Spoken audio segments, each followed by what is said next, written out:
Hello दोस्तों, स्वागत है आप सभी का रेलवे एग्ज़ाम की जीके की सीरीज़ के नेक्स्ट वीडियो में। इससे पहले भी हमने वीडियोस बनाए हैं, आप प्लेलिस्ट में जाके चेक कर सकते हैं। इस वीडियो में हम डिस्कस करेंगे PYQs plus expected question. Total 20 question के सेट को हम डिस्कस करेंगे और विद एक्सप्लेनेशन डिस्कस करने के कारण ये 60 टू 70 क्वेश्चंस हो जाएंगे। तो चलिए वीडियो को स्टार्ट करते हैं। पहला क्वेश्चन है, निम्नलिखित में से कौन सा मानव गतिविधियों एवं सभ्यता के प्राक ऐतिहासिक काल का सही कालानुक्रम है? इसका आंसर हो जाएगा ऑप्शन नंबर ए, पुरा पाषाण काल, फिर मध्य पाषाण काल, फिर नवपाषाण काल। इससे रिलेटेड क्या फैक्ट्स हैं? प्राग ऐतिहासिक काल से तात्पर्य इतिहास के उस युग से है जब मानव ने लिपि अथवा लेखन का विकास नहीं किया गया था और जीवन पत्थरों के इर्द गिर्द सीमित था, इसलिए इसको पाषाण काल बोला जाता है। पाषाण काल और प्राग ऐतिहासिक काल को 3 भागों में बांटकर देखा जा सकता है, जिसमें पहला पूरा पाषाण काल, फिर मध्य पाषाण काल, फिर नवपाषाण काल। इसको भी और कैटेगराइज करते हैं, तो वो किसी वीडियो में जब क्वेश्चन आएगा तो हम डिटेल से डिस्कशन करेंगे। नेक्स्ट क्वेश्चन, प्राचीन काल में अवध को किस नाम से जाना जाता था? इसका आंसर हो जाएगा ऑप्शन नंबर ए, कोसल। ठीक है। 6वीं शताब्दी ईसा पूर्व में भारतवर्ष 16 महाजनपदों में विभाजित था। अगर आपको नाम याद है तो आप कमेंट बॉक्स में नाम बता सकते हैं। अवध को कोशल के नाम से जाना जाता था।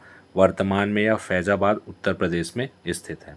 नेक्स्ट क्वेश्चन, 3 पिटकों में से अभिधम्म पिटक डैश से संबंधित है? प्रीवियस वीडियो में हम कितने बार इसको डिस्कस कर चुके हैं, तो ये आंसर आपको पता होना चाहिए। अब इसका आंसर हो जाएगा ऑप्शन नंबर सी, दार्शनिक मामलों से। अब इससे रिलेटेड और डिटेल फैक्ट्स क्या हो सकते हैं? सबसे पहले बौद्ध धर्म में त्रिपिटक होते हैं, जिसका आपको नाम पता होगा, सुत्त पिटक, विनय पिटक और अभिधम्म पिटक। अब इसमें अभिधम्म पिटक का डिटेल देखेंगे। बौद्ध मतों की दार्शनिक व्याख्या की गई है। इसका संकलन अशोक के समय में हुए तृतीय बौद्ध संगीति में मोग्गालिपुत्तिस ने किया था। ये हीनयानी थे।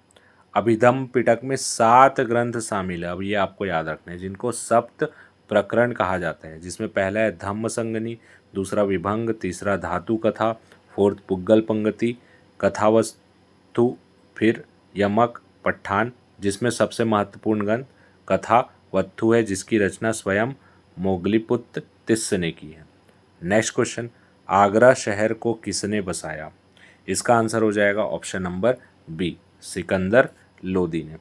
लोदी वंश की स्थापना बहलोल लोदी ने की। उसके बाद सिकंदर लोदी शासक बना। भूमि मापन के लिए गज ए सिकंदरी नामक प्रमाणिक पैमाना सिकंदर लोदी ने प्रचलित किया। 1504 में उसने आगरा शहर बसाया और 1506 में दिल्ली से आगरा राजधानी को ले गया। ठीक है, तो ये सारे फैक्ट अपने आप में एक क्वेश्चन पूछा गया, आपको बार बार बोल रहा हूँ मैं, फैक्ट्स को नोट करते हुए चलना है और बार बार वीडियो को देखना है। नेक्स्ट क्वेश्चन है, बहमनी साम्राज्य की स्थापना किसने की थी? इसका आंसर हो जाएगा ऑप्शन नंबर ए, अलाउद्दीन बहमन शाह ने। ठीक है, इससे रिलेटेड फैक्ट आपको क्या याद रखना है? मोहम्मद बिन तुगलक की सेना का सूबेदार हसन गंगू ने अलाउद्दीन हसन बहमन शाह के नाम से 1347 में बहमनी राज्य की स्थापना की। असली नाम जफ़र खां था इसका। बहमन शाह पहला मुस्लिम शासक था जिसने हिंदुओं से जजिया कर न लेने का निर्णय किया। क्वेश्चन पूछा गया, हिंदुओं से जजिया कर न लेने का निर्णय करने वाला पहला मुस्लिम शासक कौन था? बहमन शाह। इसने गुलबर्गा को अपनी राजधानी बनाया और उसका नाम अहसानाबाद रखा। नेक्स्ट क्वेश्चन, आसफुद्दौला द्वारा निर्मित आसफी इमाम बाड़ा डैश में स्थित है? इसका आंसर हो जाएगा ऑप्शन नंबर डी, लखनऊ में। तो इससे रिलेटेड आपको फैक्ट क्या याद रखना है कि ये सबसे पहले लखनऊ शहर में स्थित है। फिर अवध के नवाब आसफुद्दौला ने 1784 में इसे बनवाया था। यह मुहर्रम और ईद जैसे मुस्लिम अनुष्ठानों के उद्देश्य से बनाया गया था। इसमें स्तंभों का प्रयोग नहीं किया गया है। इसी ने अवध प्रांत की राजधानी फैजाबाद से लखनऊ स्थानांतरित कर दी थी। तो ये फैक्ट्स आपको इस शासक के बारे में याद रखना है। नेक्स्ट, भारतीय संविधान के किस अनुच्छेद में कहा गया है कि मंत्रिपरिषद लोकसभा के प्रति सामूहिक रूप से उत्तरदायी होगा? इसका आंसर हो जाएगा ऑप्शन नंबर ए, अनुच्छेद 75(3). ठीक है, तो इससे रिलेटेड आपको सबसे पहले कमेंट बॉक्स में बताना है कि अनुच्छेद 75 1, 2, 3, 4, 5 सब क्या है। तो भारतीय संविधान के अनुच्छेद 75(3) में कहा गया है मंत्रिपरिषद लोकसभा के प्रति सामूहिक रूप से उत्तरदायी होगी, ये आपको याद रखना है।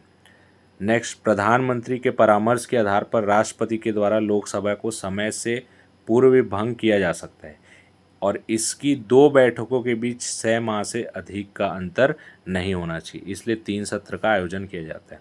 नेक्स्ट, भारत में महाभियोग की प्रक्रिया द्वारा डैश को उनके पद से नहीं हटाया जा सकता। तो लास्ट वीडियो में हमने डिस्कस किया भारत के राष्ट्रपति जिनका अनुच्छेद 61 में महाभियोग प्रक्रिया का वर्णन है, तो ये तो आंसर नहीं हो सकता। इसका आंसर हो जाएगा ऑप्शन नंबर डी, प्रधानमंत्री। इससे रिलेटेड फैक्ट आपको याद रखना है, महाभियोग राष्ट्रपति, उच्चतम न्यायालय और उच्च न्यायालय के न्यायाधीश को हटाने की एक प्रक्रिया है जिसका वर्णन संविधान के अनुच्छेद 61 में राष्ट्रपति के लिए दिया गया है, 124(4)(5) में उच्चतम न्यायालय के न्यायाधीश और 217 में फिर उच्च न्यायालय। ये सबसे रिलेटेड आपको फैक्ट याद रखने हैं। नेक्स्ट, भारत के प्रधानमंत्री के लिए महाभियोग प्रक्रिया लागू नहीं होती, ये फैक्ट आपको याद रखना है। नेक्स्ट, सबसे प्रचुर मात्रा में दुर्लभ गैस कौन सी है? तो इसका आंसर हो जाएगा ऑप्शन नंबर बी, आर्गन। कितने परसेंट है भाई? 0.93% सबसे अधिक मात्रा में पाई जाने वाली दुर्लभ गैस है। इससे रिलेटेड मोस्ट इम्पॉर्टेंट फैक्ट क्या है? आर्गन का उपयोग विद्युत बल्ब भरने में किया जाता है क्योंकि विद्युत बल्ब का तंतु इसकी उपस्थिति में ज़्यादा समय तक सुरक्षित रहता है और इसकी खोज किसने की थी? विलियम रैमसे ने। नेक्स्ट क्वेश्चन, हमारे वातावरण में कितने प्रतिशत नाइट्रोजन है? इसका आंसर हो जाएगा ऑप्शन नंबर ए, 78%। नेक्स्ट, इससे रिलेटेड फैक्ट आपको याद रखने हैं कि नाइट्रोजन 78%, उसके बाद ऑक्सीजन, फिर आर्गन, फिर कार्बन डाइऑक्साइड और बाद में ये सारे गैसेस भी अवेलेबल हैं। नेक्स्ट क्वेश्चन, निम्नलिखित में से किस देश का पुराना नाम अबिसीनिया था? अब ये ऐसे क्वेश्चन है जो आपको पता है तो पता है, नहीं तो फिर इसको आपको स्किप करना चाहिए। इसका आंसर हो जाएगा ऑप्शन नंबर बी, इथियोपिया। ठीक है, इससे रिलेटेड फैक्ट आपको ये याद रखना है, यह अफ्रीका महाद्वीप का एक देश है जो दूसरा सबसे ज़्यादा जनसंख्या वाला देश है अफ्रीका महाद्वीप में और इसकी राजधानी अदिस अबाबा है। नेक्स्ट क्वेश्चन, इनमें से कौन सा देश एक भूतपूर्व यूएसएसआर का हिस्सा नहीं था? इसका आंसर हो जाएगा ऑप्शन नंबर बी, फिनलैंड। ठीक है, तो 1991 में सोवियत संघ के विघटन के फलस्वरूप 15 नए देश उदित हुए जो पूर्व में यूएसएसआर का भाग था और ये देश आप स्क्रीनशॉट ले सकते हैं और इसको याद कर लीजिएगा। नेक्स्ट क्वेश्चन, निम्नलिखित मूर्तियों में कौन सी मूर्ति आज़ादी के प्रतीक के रूप में फ्रांसीसी मूर्तिकार द्वारा डिज़ाइन की गई थी? इसका आंसर हो जाएगा option number B, Statue of Liberty. ये सारे एनसीईआरटी में आपको ये फैक्ट्स मिल जाएंगे। तो अपना अगर जीएस स्ट्रॉन्ग करना है तो एनसीईआरटी बुक सारे सब्जेक्ट्स के पढ़ डालिए, 6 to 12th एनसीईआरटी सारे सब्जेक्ट्स के आप अच्छे से पढ़िए। नेक्स्ट क्वेश्चन, इससे रिलेटेड फैक्ट्स पहले देख लेते हैं। Statue of Liberty New York harbour के पास एक छोटे से टापू पर बनी विशाल प्रतिमा है। तांबे की यह मूर्ति 151 फुट लंबी है और इस प्रतिमा को सन 1886 में फ्रांस ने अमेरिका को अपनी आज़ादी के प्रतीक के रूप में भेंट किया था। ठीक है, नेक्स्ट, 1931 में पहली भारतीय बोलती फिल्म, याद रखना मुख फिल्म नहीं, बोलती फिल्म रिलीज़ हुई, इसका नाम है आलम आरा। इससे रिलेटेड फैक्ट आपको याद रखना है, इसका निर्देशन अर्देशीर ईरानी ने किया था। ठीक है, और सेकंड फैक्ट आपको याद रखना है, 1913 में राजा हरिश्चंद्र फिल्म का निर्माण किया गया था। यह एक मुख फिल्म थी, यह आपको याद रखना है। तो मुख फिल्म बोलेगा तो राजा हरिश्चंद्र और बोलती हुई फिल्म बोलेगा तो आलम आरा। नेक्स्ट क्वेश्चन, पर्यावरणीय दुर्घटनाओं और उनके स्थलों के संदर्भ में कौन सा सही नहीं है? तो नाभिकीय विद्युत संयंत्र विस्फोट, ये भी सही है। इटालियन सेवेसो, ये भी सही। यूनियन कार्बाइड गैसलिंग, ये भी सही है, भोपाल। फोर्थ आपका रॉन्ग है, ये कहाँ आएगा? यूएसए में आएगा। बाकी सबको भी आपको याद रखना है क्योंकि ये क्वेश्चन के फॉर्म में पूछा गया है, तो आपको इसको भी लर्न करना है। नेक्स्ट क्वेश्चन, निम्नलिखित में से कौन सा ICANN का सही पूर्ण रूप है? इसका आंसर हो जाएगा option number B, the Internet Corporation for Assigned Names and Numbers. ये इसका फुल फॉर्म हो जाएगा। इससे रिलेटेड फैक्ट आपको ये याद रखना है कि ये गैर लाभकारी निजी संगठन है, बाकी फुल फॉर्म से ही क्वेश्चन पूछा जाएगा। नेक्स्ट क्वेश्चन देखते हैं, एक मोबियस स्ट्रिप क्या है? ठीक है, तो ये भी क्वेश्चन है कि अगर आपको पता है तो अच्छी बात है, नहीं तो फिर इसको आपको स्किप करना चाहिए। इसका आंसर हो जाएगा ऑप्शन नंबर बी, एक सतह जिसका केवल एक पक्ष और केवल एक ही सीमा होती है। इसको क्या बोलते हैं? One surface and one edge. और इसका टोपोलॉजी के अंतर्गत क्या किया जाता है? ऐसे आकारों का अध्ययन। नेक्स्ट क्वेश्चन, बॉलीवुड की भव्य बूढ़ी महिला ग्रैंड ओल्ड लेडी किसे माना जाता है? इसका आंसर हो जाएगा option number A, Zohra Sehgal. ठीक है, तो इससे रिलेटेड आपको फैक्ट ये याद रखना है कि यह एक हिंदी फिल्म की अभिनेत्री थी। जोहरा सहगल का असली नाम साहिबजादी जोहरा बेगम मुमताज़ अल्लाह खान था। ये आपको याद रखना है। नेक्स्ट क्वेश्चन, उत्तर पूर्वी क्षेत्रीय भाषा केंद्र कहाँ स्थित है? ये क्वेश्चन प्रीवियस वीडियो में डिस्कस कर चुके हैं। इसका आंसर हो जाएगा गुवाहाटी। ठीक है, इससे रिलेटेड फैक्ट आपको उत्तर वाला याद रखना है, पटियाला में है। पूर्वी याद रखना है, लक्ष्मी नगर। और दक्षिणी याद रखना है, मानस गंगोत्री में। नेक्स्ट, सही युग्म का चयन कीजिए। ठीक है, इसमें कुछ अनुसंधान संस्थान दिए हुए हैं और स्थान दिया हुआ है, शहर दिया हुआ है। तो इसमें सी आपका राइट आंसर हो जाएगा।